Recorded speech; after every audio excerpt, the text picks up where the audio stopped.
Hi అండి. అందరికీ నమస్కారము.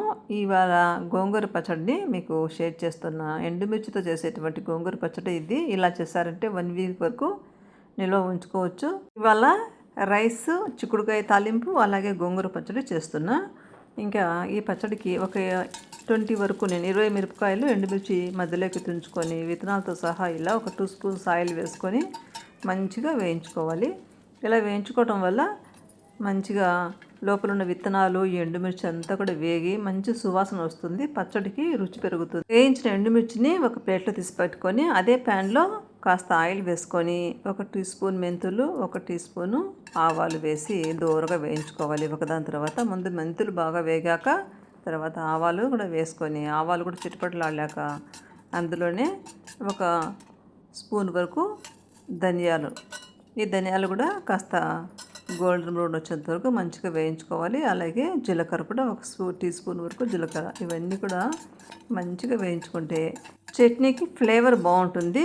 సువాసనతో అలాగే కమ్మదనంతో పచ్చడి చాలా రుచిగా ఉంటుంది. తర్వాత ఇవన్నీ కూడా ఆ ఎండుమిర్చి వేసుకున్న ప్లేట్లోనే కాసేపు ఒక 5 మినిట్స్ వరకు చల్లబరుచుకోవాలి. ఎందుకంటే మిక్సీ పాడవకుండా ఇవన్నీ చల్లగా అయిన తర్వాత మిక్సీ పట్టుకొని పొడి చేసి పక్కన పెట్టుకోవాలి. ఇంకా అదే ప్యాన్ పెట్టుకొని ఒక 3-4 స్పూన్స్ వరకు ఆయిల్ తీసుకొని ముందుగా గోంగూర కడిగి పక్కన పెట్టుకుంటాం కదా, ఆ గోంగూరనంతా ఈ ఆయిల్లో వేసేసి ఇలా ఒక లిడ్ పెట్టేసి మూత పెట్టేస్తే 5 మినిట్స్కే మగ్గిపోతుందండి. ఇది తోట గోంగూర అంటే ఇంట్లోదే అనమాట. మా పక్క కజిన్ సిస్టర్ ఇస్తే చేశాను. ఇంట్లో గోంగూర అయితే కొంచెం త్వరగా ఉడికిపోతుంది. బయట గోంగూర ఒక్కోసారి వాటర్ ఎక్కువ చల్లుంటుంది, ఇంకా ముదురుగా కూడా ఉంటుంది. అలాంటప్పుడు కాస్త టైం తీసుకుంటుంది. ఈ గోంగూర అయితే ఒక 5 మినిట్స్ లోపలే మగ్గిపోయింది. చాలా మెత్తగా సాఫ్ట్ అయిపోయింది చూడండి.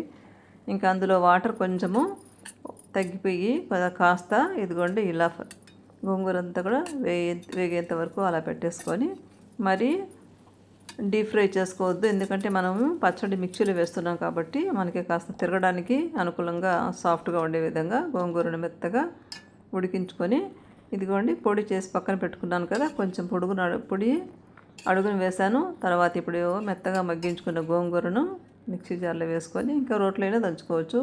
పైన కూడా కాస్త పొడి వేశాను. పొడి కొంచెం ఎక్కువ అవుతుంది, ముందుగానే తీసి జాగ్రత్త పెట్టుకోవాలి చూసుకొని. ఎందుకంటే ఒక్కోసారి గోంగూర పులుపు తక్కువ ఉంటుంది, అంటే సీజన్ను బట్టి. ఇప్పుడు ఎండాకాలం కదా, కొంచెం పులుపు తక్కువే ఉంటుంది.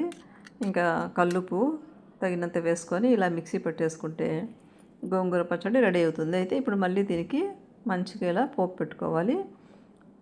ఆల్రెడీ మనం నూనె వేసాం కాబట్టి ఇప్పుడు ఒక 2 స్పూన్స్ వరకు ఆయిల్ సరిపోతుంది. పోపు గింజలు, కరివేపాకు, అలాగే వెల్లుల్లి, ఉల్లిపాయ ముక్కలు ఇవి కూడా వేసుకొని మంచిగా దోరగా వేయించేసుకుంటే, కావాలంటే ఓన్లీ వెల్లుల్లి అయినా వేసుకోవచ్చు.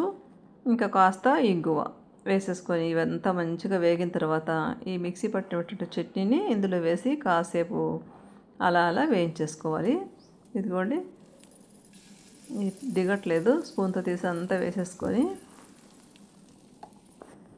ఇది కూడా ఒక 2-3 మినిట్స్ వరకు ఇలా ఆ పోపులో మంచిగా వేయించేసుకుంటే ఆ పోపు స్మెల్ అంతా కూడా ఈ చట్నీకి పడుతుంది.